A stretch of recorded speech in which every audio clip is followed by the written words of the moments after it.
우리 다 같이 말씀을 봅니다. 창세기 3장 8절부터 10절까지의 말씀이고요. 그 다음에 한 군데 더 보는데요, 마가복음 11장 1절부터 10절까지의 말씀입니다. 두 군데를 보는데 우리 한 목소리로, 가정에서 자녀들과 부모님이 한 목소리가 되고 이곳에 함께 하신 분들이 한 목소리가 되어서 우리 같이 한번 주의 말씀을 낭낭하게 봉독하도록 하겠습니다. 먼저 창세기 3장 8절부터 10절까지의 말씀입니다. 같이 읽습니다. 시작.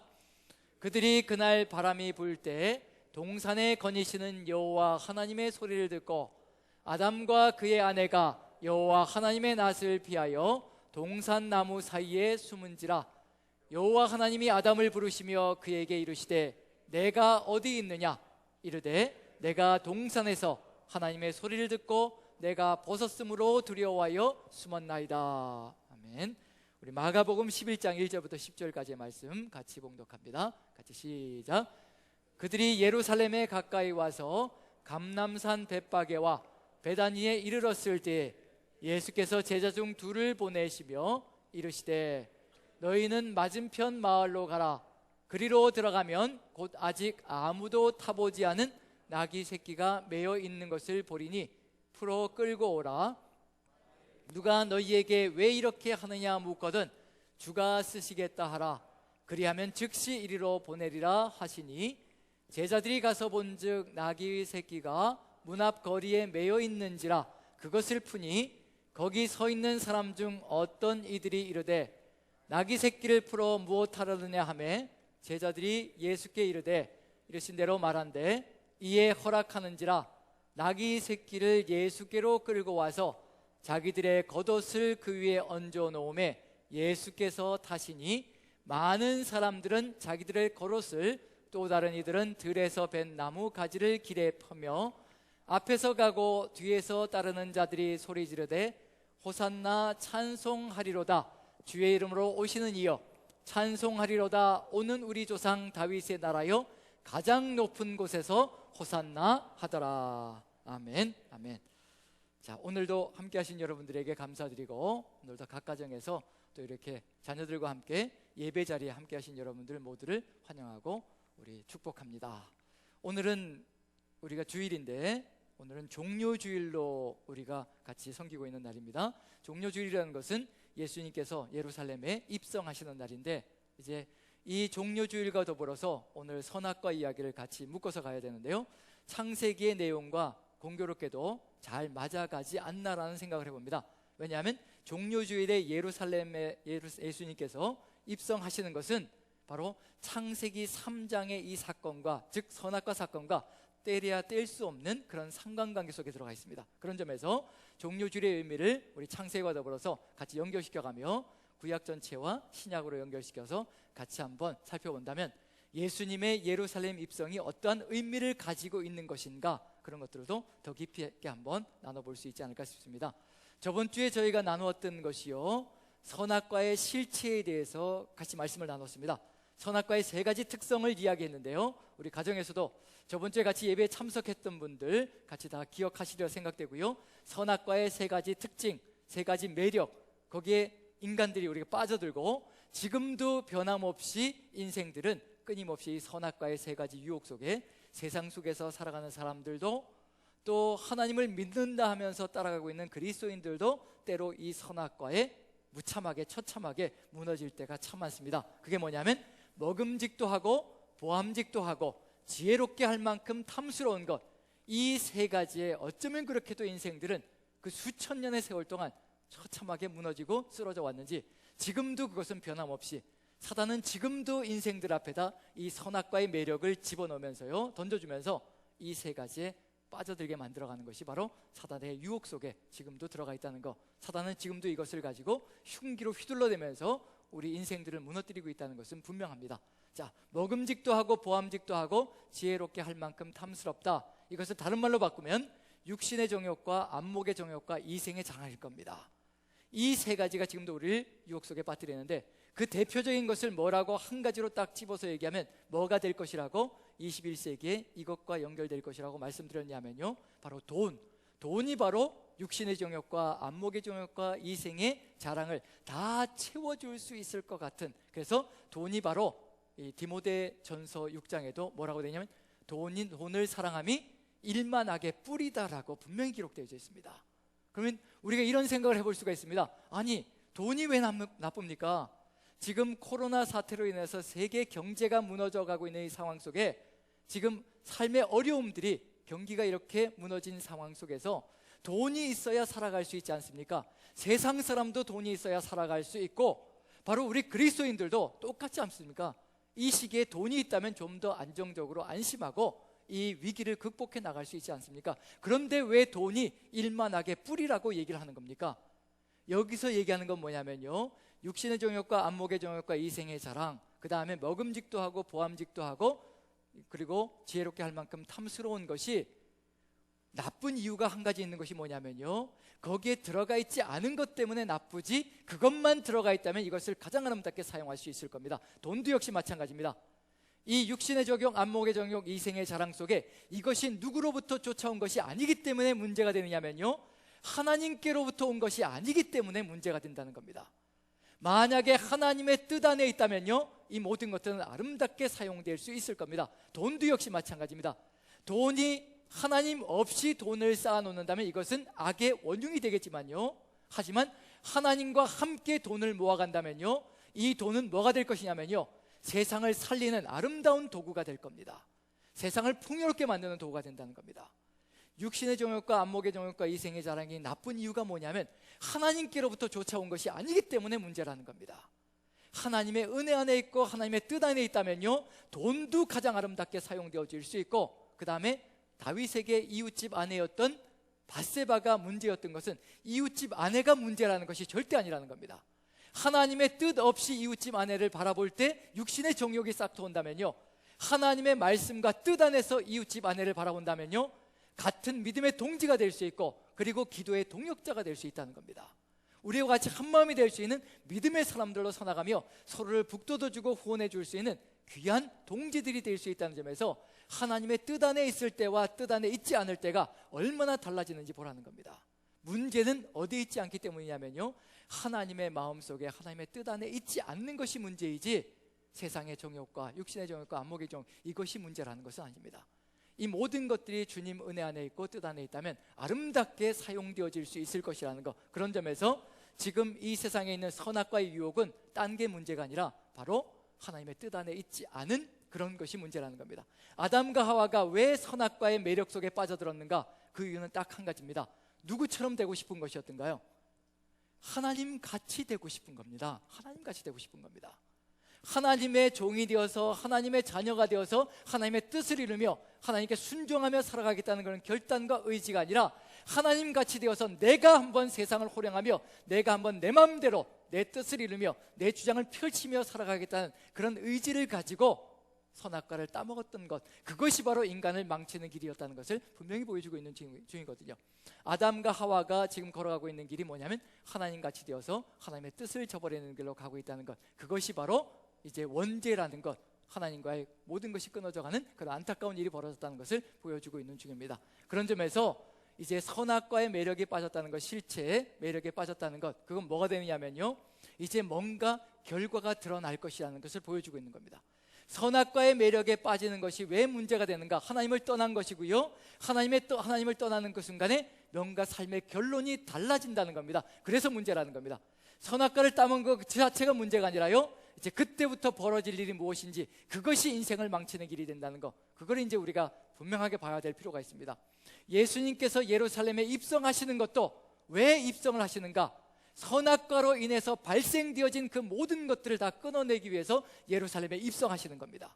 원죄부터 시작해서요, 그리고 그 원죄로 인해서 발생되어진 모든 파괴들을 예수님께서 회복시키기 위해서 예루살렘에 입성하신다는 것, 그리고 호산나라고 외치는 사람들의 그 입장들을 한번 살펴본다면 우리는 지금 어떤 입장이 될 것인가, 그것도 한번 고민해 봐야 될 그런 내용 속에 포함되어 있습니다. 자, 그럼 이제 우리가 봐야 될 건 뭐냐면요, 선악과의 결론이 무엇인가, 선악과를 취한 인생의 결과가 무엇이고 하나님께서는 거기에 대해서 어떻게 반응을 보이시려고 하시는가, 그게 이제 우리가 찾아봐야 될 삶의 모습일 겁니다. 왜냐하면 우리에게도 상당히 중요한 의미를 가지고 있기 때문에요. 우리 안에도 선악과로 인해서 발생되어지는 그 결과들이 우리 안에도 보여지고 있다면요, 우리는 지금도 무엇을 따라가고 있는 존재가 되느냐면요, 지금도 하나님의 말씀이 아니라 그 선악과를 베어물고 살아가는 존재일 수 있기 때문에 결과를 분명히 봐야 될 필요가 있습니다. 그게 뭐냐면 이제 두 가지로 드러나는데요, 선악과 이야기 펼쳐지면서 아담과 하와 이야기가 나오고 그 다음에 가인과 아벨 이야기가 나옵니다. 이 두 사건이 연결되어서 등장하고 있거든요. 그리고 나서 인간의 모든 문제들이 다 펼쳐지기 시작합니다. 그러면 아담과 하와가 펼치고 있는 사건과 가인과 아벨이 펼치고 있는 사건은요, 이 두 가지는요 별개의 이야기가 아니라 선악과 때문에 발생되어지는 결과를 그대로 역력히 보여주고 있는 중입니다. 그럼 우리의 삶과 이제 비교해 봐야 될 필요가 있습니다. 우리도 아담과 하와가 벌이고 있는 이 사건과 가인과 아벨이 벌이고 있는 이 사건이 우리의 삶 속에서 벌어지고 있는가 아닌가, 거기에 따라서 내가 지금 선악과를 따라가고 있는가 아닌가를 살펴볼 수 있는 시금석이 되는 겁니다. 자, 그럼 이제 한번 살펴보는데요, 아담과 하와가 선악과를 먹고 나서 어떤 결론에 도달했는가, 그걸 이제 먼저 보는 겁니다. 그 다음에 가인과 아벨 사건 속에서 그 다음에 또 어떤 일이 벌어지는가, 이 두 가지가 선악과로 인생에서 발생되어지는 모든 것을 다 포괄하고 있습니다. 그럼 결국 무슨 얘기냐면요, 선악과로 인하여 발생되어진 모든 죄악이 이 두 가지 사건 속에 다 포함되어져 있다는 겁니다. 그걸 이제 끊어내는 것이 우리 주님이 하셔야 될 일 속에 포함되어져 있는 거고요. 자, 그럼 이제 선악과 이야기 속에서 창세기 3장 9절 봅니다. 선악과를 먹자마자 어떤 결과에 봉착하는지 9절 10절 같이 한번 읽어보죠. 같이 시작.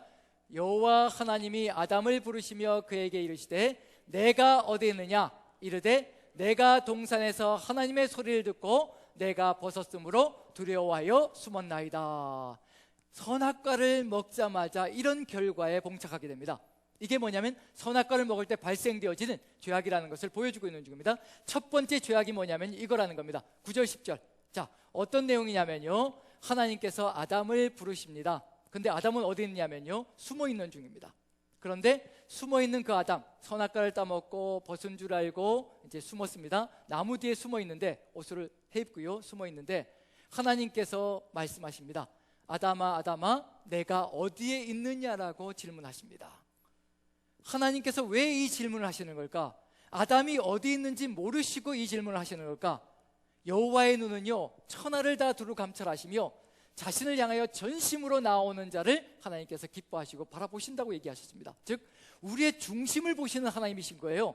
우리 마음속에 숨겨져 있는 부분까지도 역력히 다 보시고 아시는 분이 우리 하나님이십니다.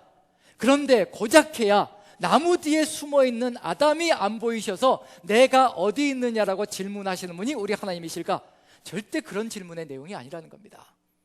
지금 무엇을 묻고 있는 중이냐면요, 네가 왜 나를 피해서 숨어 있느냐, 왜 내가 무서워서 숨어 있느냐. 지금 10절 보면 이르되 내가 동산에서 하나님의 소리를 듣고 무서워서 숨었다고 얘기합니다.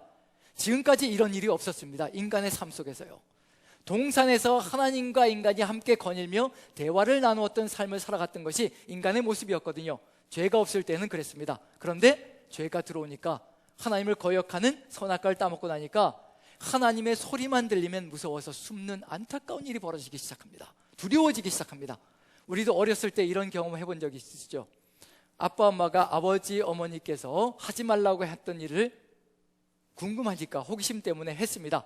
뭔가 잘못이 크게 저질러졌습니다. 그때 가장 두려웠던 게 뭔가요? 그때 가장 두려워했던 것, 어두운 구석방에 숨습니다. 일단은 숨습니다. 그 다음에 숨은 다음에 가장 두려운 것이 뭐였던가요? 누구의 소리가 가장 무서웠던가요? 아빠 엄마가 부르는 소리가 가장 무섭죠. 그것처럼 역시 마찬가지로 죄를 저지른 인생이 가장 두려워지기 시작하는 게 뭐냐면요, 하나님의 명령을 거역했기 때문에 그때부터 하나님의 소리가 가장 공포스러워지기 시작합니다. 두려워지기 시작합니다. 자, 이 속에서 분명히 드러나는 건 뭐냐면요, 누구와의 관계가 깨어졌다는 얘기인가요? 하나님과 누구와의 관계가 깨어졌다는 얘기인가요? 죄로 인해서, 선악과로 인해서 첫 번째로 드러나는 결과가 뭐냐면요, 하나님과 인간의 관계가 철저하게 파괴되어졌다는 것을 보여주고 있는 중입니다. 이게 죄의 결과라는 겁니다. 하나님과의 관계가 파괴되는 그 순간에 하나님의 소리가 듣기 싫어집니다. 세상 사람들 한번 보십시오. 누구의 소리를 철저하게 듣기 싫어하느냐면요, 하나님의 소리를 철저하게 듣기 싫어합니다. 그 소리만 들리면 그렇게도 길길이 날뛰면서요, 나한테 그런 얘기 하지 말라고 얘기합니다. 나는 내 마음대로 살 테니까 나한테 그런 소리를 듣지도 말라, 얘기하지도 말라라고 얘기를 합니다. 왜냐하면 자신의 양심의 가책에 거슬리는 것들을 듣고 싶은 마음도 없다는 얘기가 되는 거죠. 그런 점에서 하나님과 인간의 관계가 철저하게 파괴되는 것이 첫 번째 결과로 드러납니다. 하지만 문제는 뭐냐면요, 절대로 여기에서 죄는 멈춰지지 않는다는 겁니다.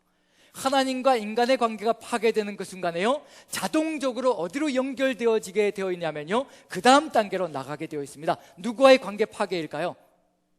하나님과 인간의 관계가 파괴되면 그 다음엔 자동적으로 다음의 관계 파괴로 넘어갑니다. 누구일까요? 사람과 사람 사이의 관계는 이제 보장할 수가 없습니다. 하나님께서 인간을 하나님의 형상으로 만들어 놓으셨거든요. 하나님의 형상으로 만들어 놓은 것을 누가 이해하고 깨달을 수 있냐면요, 내가 하나님의 사랑을 받고 있는 사람들은 저 사람도 하나님의 형상이라는 것을 이해하고 깨닫습니다. 그래서 누구를 존중하느냐면요, 내가 하나님의 끔찍한 사랑을 받고 있을 때 다른 사람들이 바로 그와 같이 하나님의 사랑을 받고 있다는 것을 이해하고 깨닫기 때문에 우리가 다른 사람을 바라보는 눈이 달라지기 시작합니다. 그런데 내가 하나님과의 관계가 파괴되는 그 순간에요, 하나님이 나를 사랑하고 내가 하나님을 사랑하고 이 관계가 전혀 없는 관계가 되어질 때 그 다음부터 벌어지는 일은 뭐냐면요, 이제 사람과 사람 사이는 보장할 수가 없습니다. 하나님의 마음이 다 사라지는 그런 관계가 되어져 버리기 때문에요, 이제 존중해야 되고 하나님의 형상으로 바라봐야 될 존재가 아니라 뭐가 되느냐면요, 내가 이용해 먹어도 되는 존재가 되기 시작하는 것이 그 다음부터 사람과의 관계가 되기 시작할 겁니다. 그게 어디에서 드러나냐면요, 바로 가인과 아벨 사건이 그 이야기를 그대로 보여주고 있는 중입니다. 아담과 하와 사건이 하나님과의 관계가 깨어진 것을 보여주는 그런 이야기를 보여주고 있다면요, 가인과 아벨 사건은 이제 다른 질문으로 하나님께 다가올 것이라는 겁니다. 아담에게는 내가 어디 있느냐라고 질문했다면요, 가인에게는 이제 사람과의 관계를 묻는 질문을 가져가실 겁니다. 왜냐하면 가인이 동생을 죽이는 안타까운 사건이 벌어지거든요. 질투심 때문에 하나님께서 가인의 재산을 받지 않으시고 아벨의 제사를 받으신 다음에 그 질투심 때문에 동생을 죽이려고 하는 분노가 싹트기 시작합니다. 그런데 하나님께서 뭐라고 얘기하시냐면요, 이미 하나님과 인간의 관계가 파괴된 그 관계임에도 불구하고 하나님께서 가인에게 나타나셔서 미리 얘기를 해주시는 겁니다. 죄악을 저지를 것 같아서 미리 죄를 저지르지 말라고, 미리 그 마음속에 있는 분노를 다 아시고 죄를 저지르지 말라고 미리 나타나서 말씀을 해주시는 겁니다. 한번 읽어보죠. 창세기 4장 7절 5절부터 한번 봅니다. 5절부터 7절까지 가인에게 미리 하나님께서 경고하시고 말씀해 주시는 겁니다. 같이 한번 읽어보죠. 시작. 가인과 그의 재물은 받지 아니하신지라 가인이 몹시 분하여 안색이 변하니 가인에게 이르시되 내가 분하여 하면 어찌 됨이며 안색이 변하면 어찌 됨이냐, 내가 선을 행하면 어찌 낫을 들지 못하겠느냐, 선을 행하지 아니하면 죄가 문에 엎드려 있느니라, 죄가 너를 원하나 너는 죄를 다스릴지니라. 분명히 가인에게 경고했습니다. 지금 죄가 문 앞에 엎드려 있으니까 네가 저지를 수 있는 그 죄를 지금 막아야 한다라고 하나님께서 미리 죄가 저지러지지 않도록 미리 말씀을 해주시는 겁니다. 그런데 이미 뭐가 파괴된 상태냐면요, 하나님과 인간의 관계가 파괴되어진 상태이고 인간은 이미 선악과를 먹었고요, 하나님처럼 되려고 작정하고 선악과를 먹은 상태입니다. 그런 상황이다 보니까 이제 누구의 목소리도 그대로 외면해버리냐면요, 하나님께서 먼저 나타나셔서 제발 저지르지 말라라고, 죄를 저지르지 말라라고 이렇게 하소연을 하시고 간청을 하시는데도 불구하고 가인은 그 소리를 외면해버립니다. 그리고 나서 이렇게 하죠. 9절 한번 봅니다. 9절 누구를 죽이느냐면요, 아벨을 죽이는 거죠. 그 다음에 하나님께서 나타나셔서 9절 10절 이렇게 질문하십니다. 같이 한번 읽어보죠. 시작. 여호와께서 가인에게 이르시되 내 아우 아벨이 어디 있느냐, 그가 이르되 내가 알지 못하나이다. 내가 내 아우를 지키는 자니이까. 이르시되 내가 무엇을 하였느냐, 내 아우의 핏소리가 땅에서부터 내게 호소하느니라. 9절에 분명히 뭐라고 되어 있냐면요, 가인에게 질문하시는데 가인에게 네가 어디 있느냐라고 질문하지 않으십니다. 뭐라고 질문하시냐면요, 내 아우 아벨이 어디 있느냐. 이걸 히브리어 원어로 바꾸면요, 내 형제 아벨이 어디 있느냐. 형제는 하나님 뜻 안에 있는 모든 사람들이 형제 자매라는 의미에서요, 그 공동체를 다 포괄하고 있는 겁니다. 내 형제 아벨이 어디 있느냐라고 질문하시는 겁니다. 내가 어디 있느냐는 가인에게 질문한 것이고요, 아담에게 질문한 것이고요, 이제 가인에게는 내 형제 아벨이 어디 있느냐. 이건 무슨 얘기냐면요, 형제가 너의 삶 속에서 어떤 의미가 있느냐라고 질문하고 있는 중입니다. 그런데 분명히 가인이 뭐라고 얘기하냐면요, 내가 알지 못합니다라고 단언합니다. 분명히 자기가 죽였음에도 불구하고 하나님께서 모든 것을 다 아시고 계시는데도 불구하고 그 하나님 앞에서 손바닥으로 하늘을 가리려고 하는 안타까운 일이 벌어지고 있는 중입니다. 알지 못한다고 얘기합니다. 그러고 나서 즉답하는 것이 뭐냐면요, 내가 내 하루를 지키는 자입니까? 내가 형제를 지키는 자입니까? 나하고 상관조차 없습니다. 이 이야기 속에 들어가 있는 건 다른 것이 들어가 있는 것이 아니라요, 사람과 사람 사이가 이렇게 산산조각이 났다는 것을 그대로 보여주고 있는 중입니다. 분명히 어떤 소리가 아우성치고 있느냐면요, 형제의 핏소리가 아우성을 치고 있고 형제의 소리가 세상을 뒤덮고 있는데도 외면하고 있는 겁니다. 전혀 바라보지 않는 겁니다. 이런 일들이 삶 속에 벌어지고 있다는 것, 이 두 가지가 뭐냐면요, 선악과로 인해서 벌어지고 있는 인간이 가져갈 수 있는 모든 죄를 다 포괄하고 있습니다. 즉 우리가 저지르는 죄는 다 어떤 죄냐면요, 하나님과의 관계가 벌어져서 파괴되어서 벌어지는 죄들이고요, 그 다음에 사람과의 관계가 파괴되어져서 벌어지는 일들, 우리가 저지르는 모든 죄악들은 다 이 두 가지 안에 다 포괄되어져 있습니다. 결국은 지금도 세상 사람들이 이 두 가지를 저지르고 있다면요, 세상 사람들은 선악과를 거머쥐고 살아가고 있는 중이고, 우리 그리스도인들도 바로 이와 같은 죄를 저지르고 있다면요, 우리도 역시 마찬가지로 선악과의 죄악 속에서 아직 빠져나오지 못하고 있는 그런 삶을 살아가고 있다는 얘기입니다. 즉 무슨 얘기냐면요, 형제와의 관계, 하나님과의 관계가 파괴되어졌느냐 아니냐, 그것을 볼 수 있는 가장 좋은 시금석은 내가 지금 상대방 다른 사람을 어떻게 대하고 있는가, 다른 사람에게 어떤 행동을 취하고 있는가에 따라서 내가 지금 하나님과의 관계가 어찌 회복되어져 있는가 아니면 파괴되어져 있는가를 볼 수 있는 시금석이 되는 겁니다. 우리가 바로 그런 관계를 보여주고 있는데, 요한일서 3장과 4장을 보시면요, 바로 그것을 분명하게 보여주고 있습니다. 같이 한번 읽어보죠. 3장 10절입니다. 요한일서 3장 10절 같이 한번 읽어봅니다. 시작. 이러므로 하나님의 자녀들과 마귀의 자녀들이 드러나나니 무릇 의를 행하지 아니하는 자나 또는 그 형제를 사랑하지 아니하는 자는 하나님께 속하지 아니하니라. 하나님의 자녀들과 마귀의 자녀들이 드러난다고 하는데, 바로 누가 그런 것을 구별선이 된다고 얘기하느냐면요, 바로 형제를 사랑하지 아니하는 자는 하나님께 속한 것이 아니라 마귀에게 속한 것이라는 것을 분명히 보여주고 있는 중입니다. 즉 하나님과의 관계가 연결되어져 있느냐 아니냐를 볼 수 있는 시금석이 형제와 자매를 어떻게 대하고 있는가라는 것에서 볼 수 있다고 분명히 기록하고 있는 중입니다. 그 다음에 4장 20절도 한번 보죠. 같이 읽습니다. 시작. 누구든지 하나님을 사랑하노라 하고 그 형제를 미워하면 이는 거짓말하는 자니 보는 바 그 형제를 사랑하지 아니하는 자는 보지 못하는 바 하나님을 사랑할 수 없느니라. 바로 이것이 정답이라는 겁니다.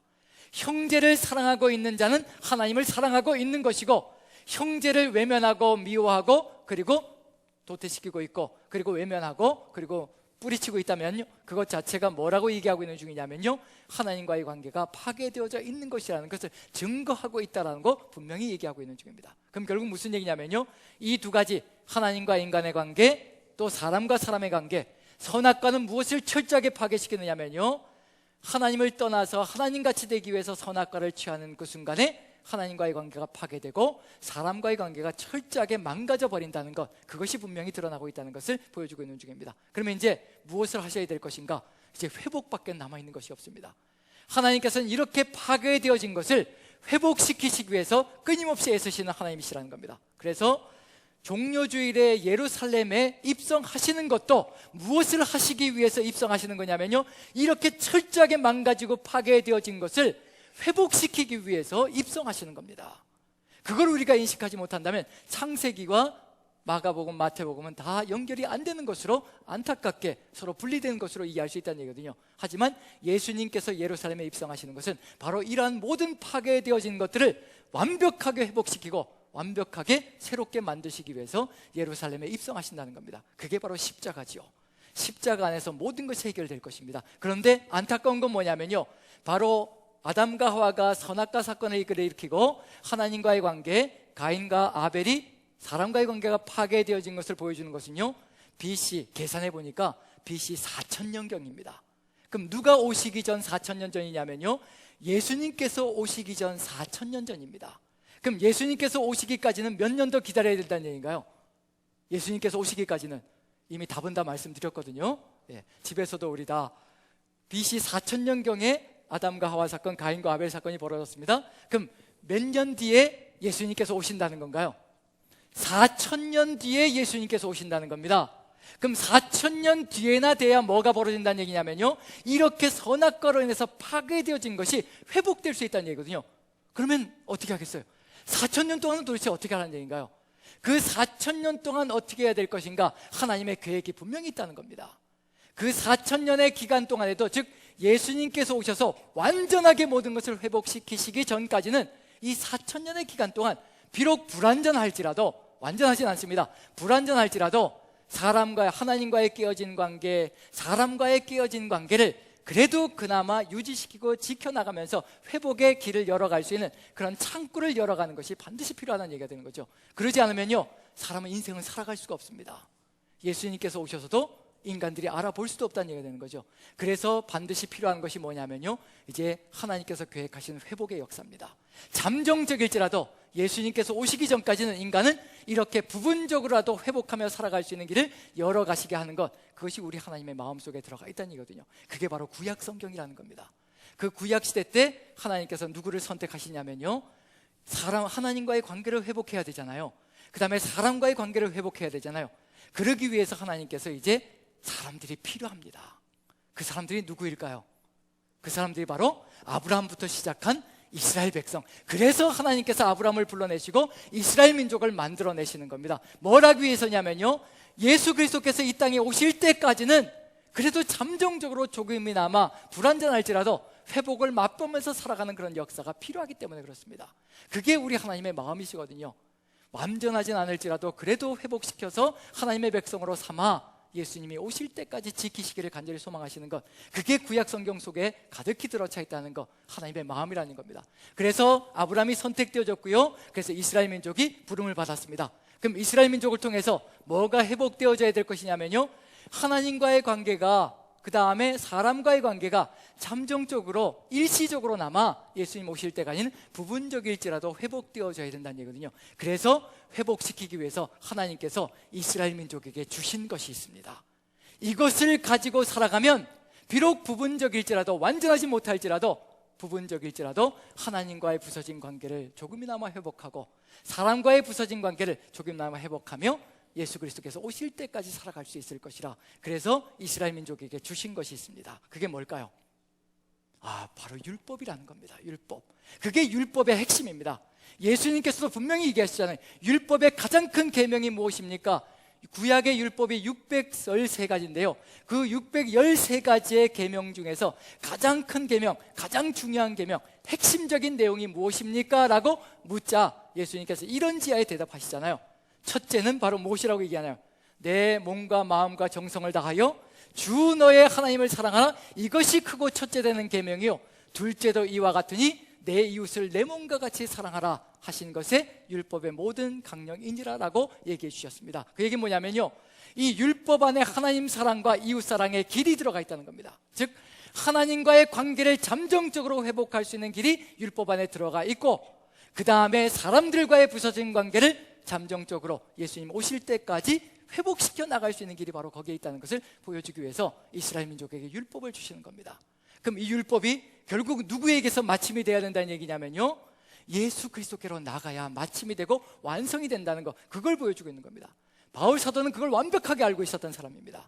율법의 완성은 예수 그리스도이시고 율법은 예수 그리스도께로 인도하는 몽학선생, 즉 인도자일 뿐이다라고 분명히 얘기하고 있거든요. 왜냐하면 예수님께서 오셔야 완벽하게 하나님과의 부서진 관계를 회복시키고요, 완벽하게 이웃과의 부서진 관계를 회복시키실 것이기 때문에 율법의 완성이 바로 우리 구주 예수 그리스도라고 얘기하는 겁니다. 이 모든 것들이 이미 선악과 사건에서부터 하나씩 다 연결되어져 가는 연결고리가 되는 겁니다. 그럼 결국은 율법이 하나님께로부터 주어졌는데요, 이 율법을 누가 아름답게 사용해야 될 것이냐면요, 이스라엘 민족에게 율법을 맡겨주신 겁니다. 그럼 이스라엘 민족이 뭘 해야 될까요?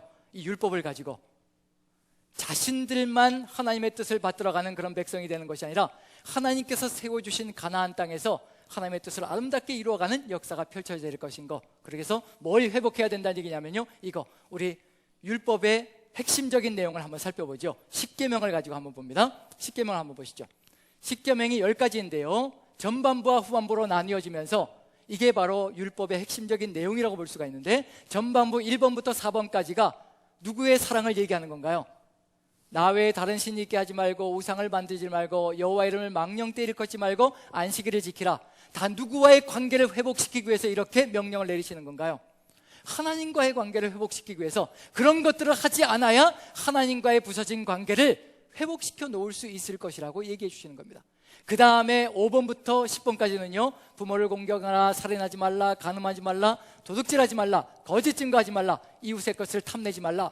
이 6가지가 뭐가 될 것이냐면 결국은 사람과의 관계를 회복시켜 놓는 것, 이웃 사랑의 길로 가는 것. 이 10계명만 가지고 반듯하게 살아가도 뭐가 잠정적으로, 부분적으로나마 회복되어질 수 있다는 것을 보여주고 있는 중이냐면요, 바로 하나님과의 관계와 사람과의 관계가, 즉 선악과로 인해서 무너졌던 모든 것들을 이 하나님이 주신 율법을 가지고 회복시켜 나갈 수 있을 것이라는 것을 보여주고 있는 중입니다. 그 정도로 율법은 이스라엘 민족에게 소중한 의미를 가지고 있는 겁니다. 부서진 관계를 회복시켜 나갈 수 있는 길을 열어갈 수 있기 때문에 그렇다는 얘기거든요. 자, 그런 점에서 이스라엘 민족은요, 가나안 땅에 들어가서 바로 이와 같은 길을 걸어가고요, 이것으로 인해서 이것을 가지고 하나님과의 관계와 사람과의 관계를 회복시키고, 자신들만 회복시키는 것이 아니라 그것을 열방에 증거하는 사명을 통해서 세상 모든 사람들이 이와 같은 길을 걸어갈 수 있도록, 누가 오실 때까지냐면요, 예수 그리스도께서 오셔서 모든 것을 완벽하게 회복시킬 때까지 이스라엘 민족이 그 사명을 감당하며 부분적으로나마 회복의 길을 걸어가게 만들어가는 것이 이스라엘 민족의 사명일 겁니다. 그게 바로 사명이라는 것을 염두에 둔다면요, 그럼 여호수아의 진두지휘 아래 가나안 땅에 들어가서 가장 먼저 일어나야 될 것이 무엇인가? 이스라엘 민족의 누구의 명령 따라 살아가야 될까요? 누구의 명령 따라? 가나안 땅에 들어가서 하나님의 명령 따라 철석같이 믿으며 살아가야 되겠죠. 그래야 선악과를 외면하고 선악과를 버리고요, 하나님의 뜻을 이루어가는 존재가 될 것입니다. 그런데 안타깝게도요, 가나안 땅에 들어가자마자 사건이 벌어집니다. 요단강을 건너서 가나안 땅에 들어가자마자 그 다음에 펼쳐지는 것이 여리고성 전투인데, 여리고성 전투에서 가장 먼저 벌어지는 것이 바로 누구의 범죄이든가요? 아간의 범죄죠. 우리는 아간의 범죄를 가벼이 여길 수 있을지 모르겠지만요, 또 가벼이 여기다 보면 어떤 생각을 할 수 있냐면요, 굳이 하나님께서 아간과 그 가족들까지 철저하게 진멸시킬 필요가 있었느냐? 아간의 가족은 물론이거니와 아간이 가지고 있었던 모든 짐승들까지도 다 진멸시켜버렸습니다. 철저하게 박멸시켜버린 것이 바로 아간의 죄입니다. 이렇게까지 잔혹스럽게 하실 필요가 있을까? 고작해야 외투 한 벌과 금덩어리 은덩어리 훔칠 거 가지고 이렇게까지 잔혹하게 온 가족을 몰살시킬 수가 있을까? 그런데 그 내용 속에 뭐가 있는지 들어가 있는 것이 보시면요, 하나님께서 그렇게까지 철저하게 응징하시는 이유가 뭔지를 분명히 알 수 있습니다. 분명히 이스라엘 민족은요, 선악과로부터 멀어지고 선악과는 끊어내고 이제 선악과로 인해서 발생되어진 하나님과의 관계 파괴, 사람과의 관계 파괴를 회복시키기 위해서 가나안 땅에 들여보내지는 민족이라는 거, 그게 바로 하나님의 마음속에 들어가 있는 회복의 길이라는 걸 분명히 인식하시면요, 아간이 저지른 범죄가 무엇인지를 분명히 알 수가 있습니다. 한번 아간이 저지른 범죄를 한번 보죠. 한번 읽어봅니다. 여호수아서 7장 20절 21절입니다. 자, 어떤 내용인지 한번 눈여겨보시기 바랍니다. 20절 21절 같이 읽습니다. 시작. 아간이 여호수아에게 대답하여 이르되 참으로 나는 이스라엘의 하나님 여호와께 범죄하여 이러이러하게 행하였나이다. 내가 노략한 물건 중에 시날산의 아름다운 외투 한 벌과 은 200세겔과 그 무게가 50세겔 되는 금덩이 하나를 보고 탐내어 가졌나이다. 보소서 이제 그 물건들을 내 장막 가운데 땅 속에 감추었는데 은은 그 밑에 있나이다 하더라. 이 아간의 범죄 때문에 어떤 일이 벌어졌냐면요, 아이성 전투에서 이스라엘이 36명이 죽음을 당하는, 전사를 하는 그런 역사가 펼쳐집니다. 안타까운 일이 벌어지는 거죠. 거기에 덧붙여서 하나님께서 분명히 뭐라고 얘기하시냐면요, 아간이 이렇게 범죄를 저질렀는데 하나님께서 이스라엘 민족을 향해서 이스라엘이 내 앞에 범죄했다라고 분명히 얘기하십니다. 아간 한 사람이 범죄했다라고 절대 얘기하지 않으십니다. 이스라엘이 내 앞에 하지 말아야 될 것, 내가 명령하지 않은 것, 내 말을 어겼다라고 분명히 얘기하십니다.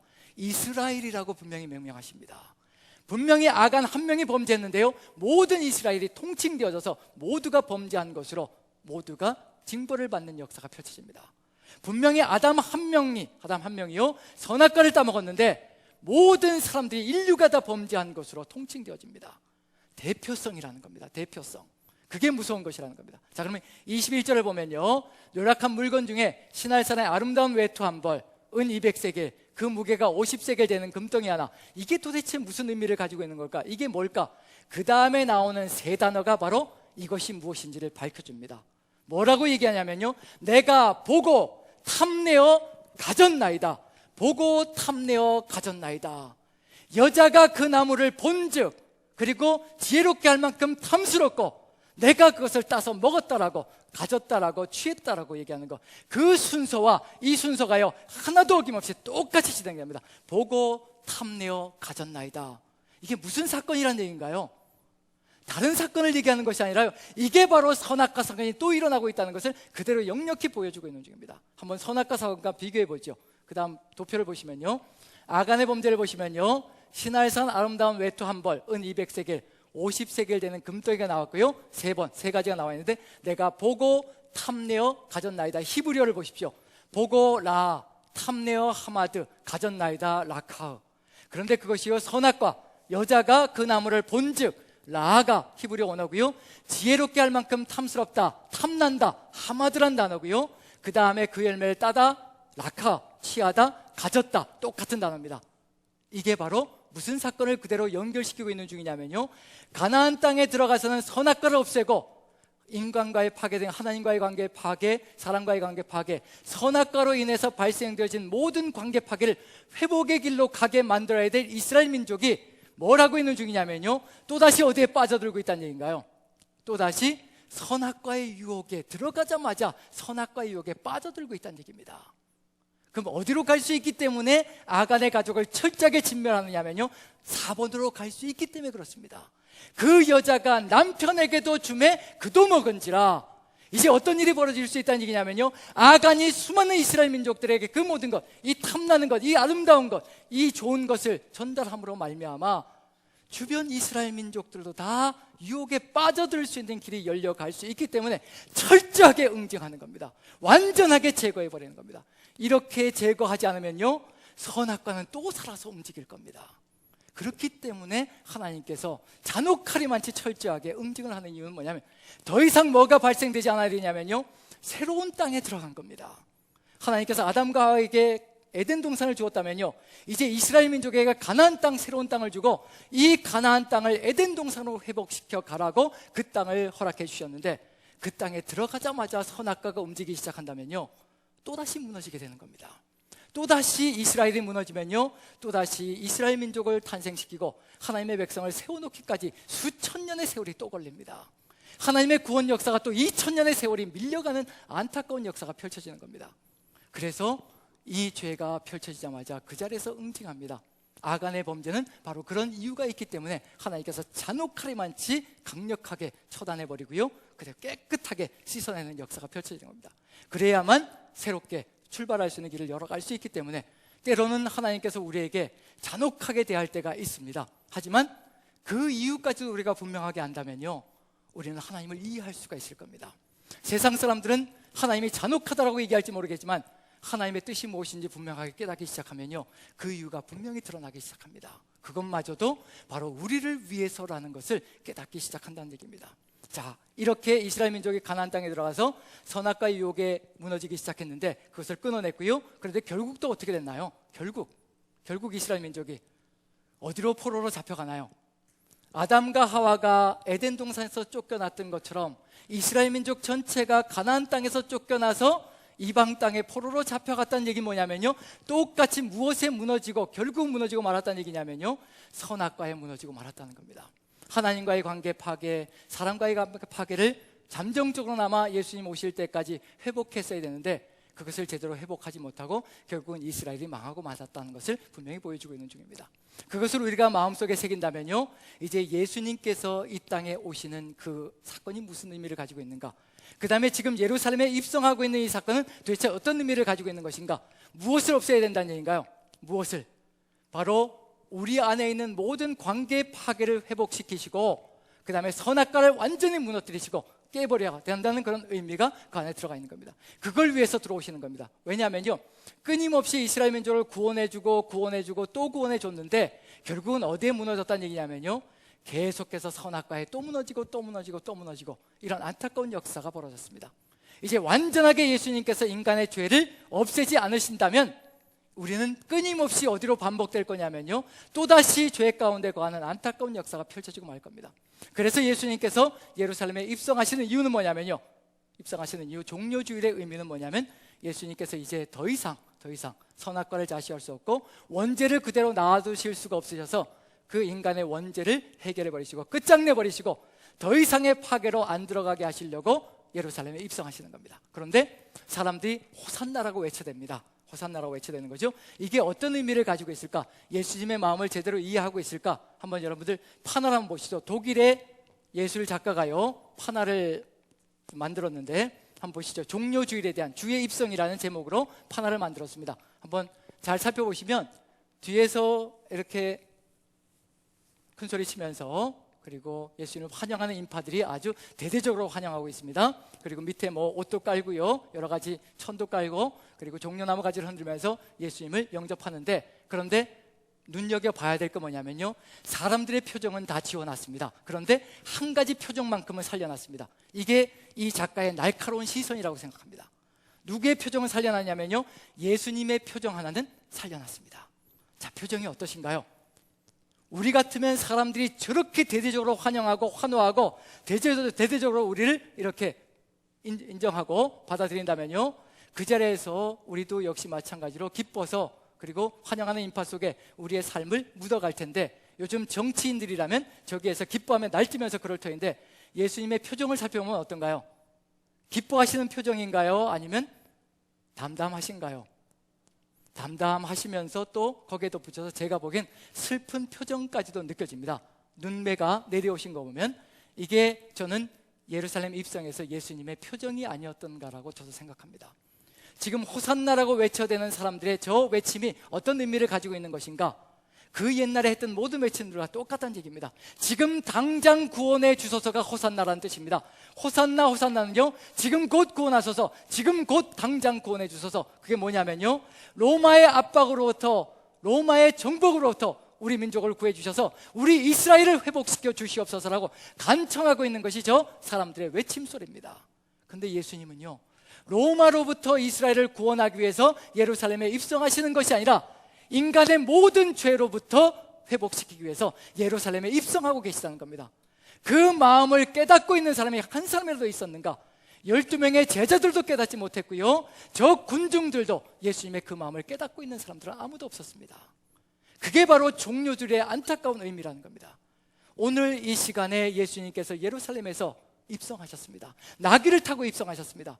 전쟁의 주가 아니라 선악과로 인해서 만들어졌던 그 모든 죄악과 파괴되어진 모든 관계를 이제 회복시켜야 한다는 것, 그래야만 더 이상은 인간이 더 이상은 죄로 빠져들지 않는 세상이 만들어진다는 것.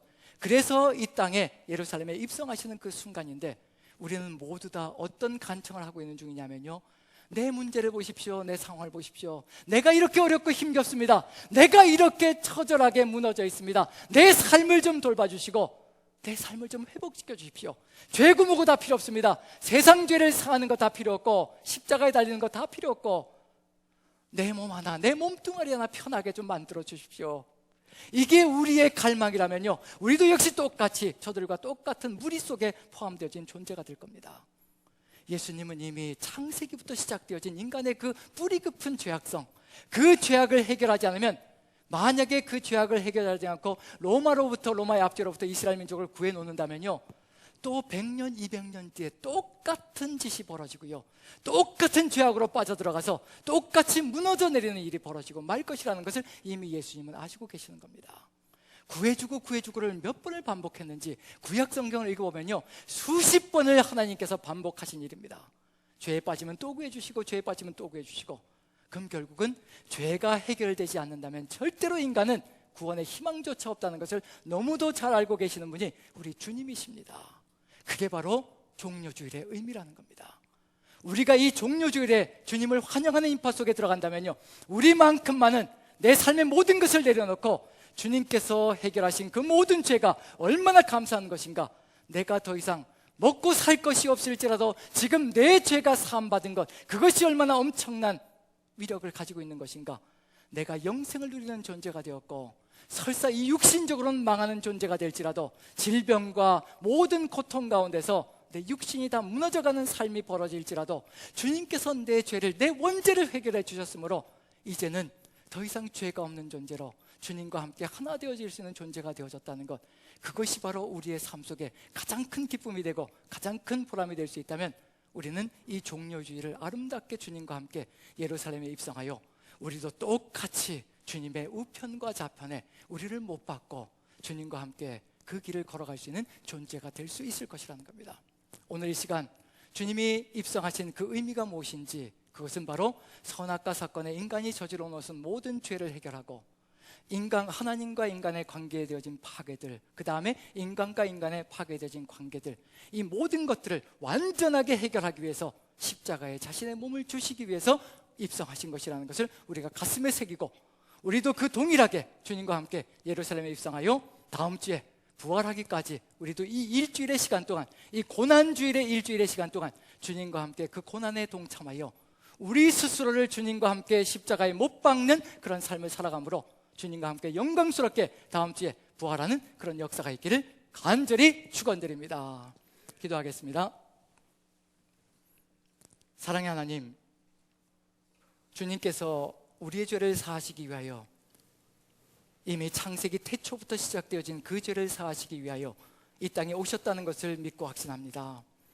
우리가 그것을 가슴속에 새기고 그 일이 얼마나 엄청난 것인가를, 그것이 얼마나 감사인가를 가슴에 새기게 도와주시며, 삶의 정황이 어떠하든지 주님 십자가를 바라보는 우리의 삶이 되게 도와주시옵소서. 일주일의 시간 동안 이 고난의 시간이 아버지 힘겹고 버거운 시간이 아니라, 아버지 무료하고 짜증나는 시간이 아니라, 정말 주님과 함께 이 고난의 시간들을 함께하며 주님의 그 은혜를 가슴에 새기고 우리도 기꺼이 십자가로 우리 몸을 내려놓는 그런 삶이 될 수 있도록, 그런 결단이 일어나는 시간 될 수 있도록 주께서 함께 하시고 은혜 가운데 인도하여 주시옵소서.